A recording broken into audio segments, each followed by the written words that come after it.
क्या वेद व्यास जी ने सच में महाभारत लिखी थी या इसके पीछे कोई रहस्य है?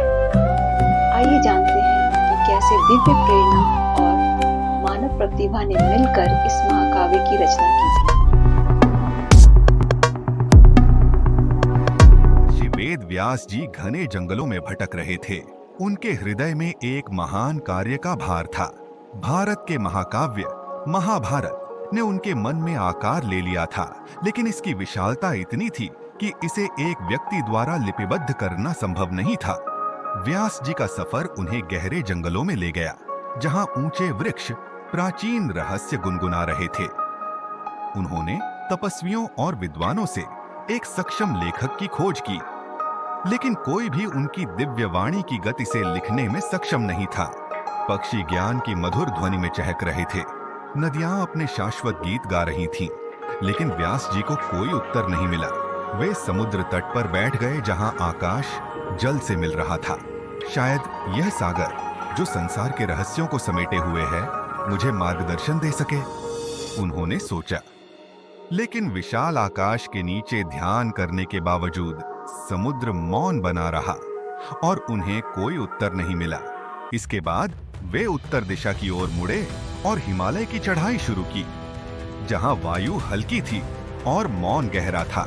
देवताओं के इस पवित्र स्थान में उन्होंने वह दिव्य ज्ञान खोजा जो अब तक उनसे छिपा था। एक एकांत गुफा में बैठकर उन्होंने ध्यान लगाया। उनकी चेतना ईश्वरीय उत्तर की खोज में लीन हो गई।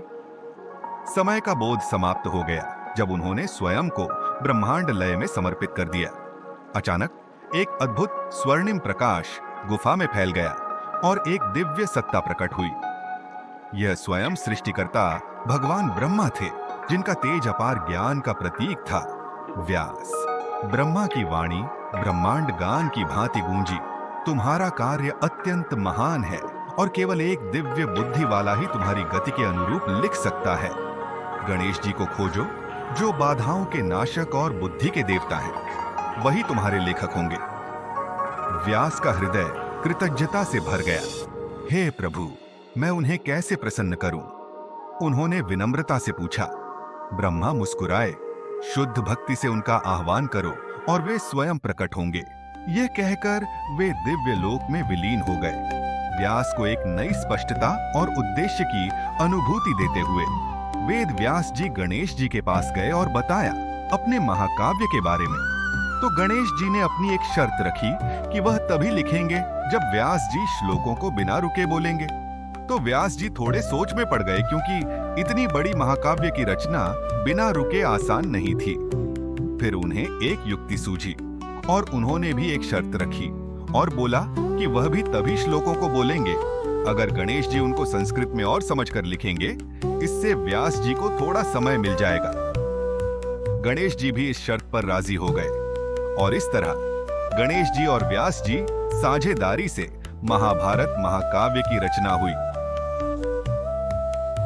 कार्य जब बहुत कठिन हो और मनुष्य के सोच के परे हो, तो उन्हें परमात्मा पर छोड़ देना चाहिए, जैसे व्यास जी ने गणेश जी पर छोड़ दिया था। महाभारत विश्व का सबसे बड़ा महाकाव्य है। महाभारत में 1 लाख से भी ज्यादा श्लोकों का वर्णन है। कुरुक्षेत्र की लड़ाई को धर्मयुद्ध भी कहा गया है।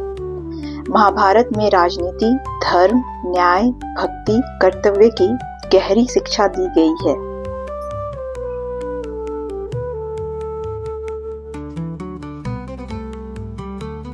अगर आपको मेरा ये कहानी प्रस्तुत करने का तरीका पसंद आया हो तो मेरे चैनल को लाइक कीजिए, अपने दोस्तों और रिश्तेदारों के साथ शेयर कीजिए। अपने महत्वपूर्ण सुझाव मुझे कमेंट सेक्शन में लिख कर दीजिए और मैं आपसे मिलती हूँ मेरे नेक्स्ट वीडियो में। धन्यवाद।